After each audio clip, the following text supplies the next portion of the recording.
ညလာလာညငါမင်းစရာရှိတယ်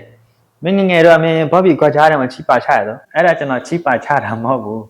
ကျွန်တော်မအောင်နိုင်လို့ထွက်ကြသွားတာနောက်အဲ့ဒါအကြောင်းထဲမှာဆိုတော့အတိုင်းချိန်မှာလေမင်းဘယ်လိုဖြစ်ရတာနှစ်ခေတ်ကြတော့ကြီးတယ်ကွာကျွန်တော်သွားဖို့ကတရေကြောက်လို့ကျွန်တော်တယောက်တည်းမသွားရဲဘူးတငယ်ချင်းကလည်းစာရေးလို့မပြီးသေးတော့အဲ့ဒါကျွန်တော်အောက်ထိုင်နဲ့အဲ့လိုဖြစ်သွားတာနှစ်ခေတ်ကြတော့ကြီးပဲတရေကမှလူကိုလာမချဘူးရရဲ့အေးပါလေနော်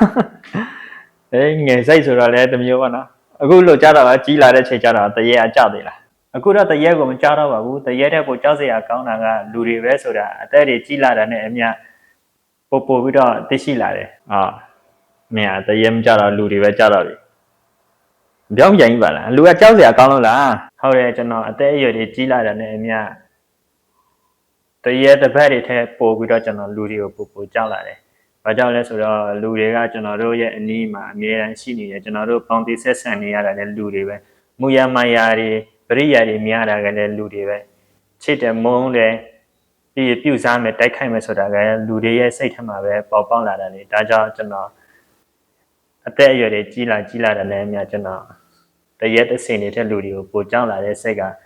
ပို့ပြီးတော့များလာတယ်ပေါ့နော်ဒါကြောင့်ကျွန်တော်တရက်ကိုမကြောက်တော့ပါဘူးလူကိုပဲကျွန်တော်ပိုကြောက်ပါတယ်အေးဟုတ်တော့ပဲလေနော်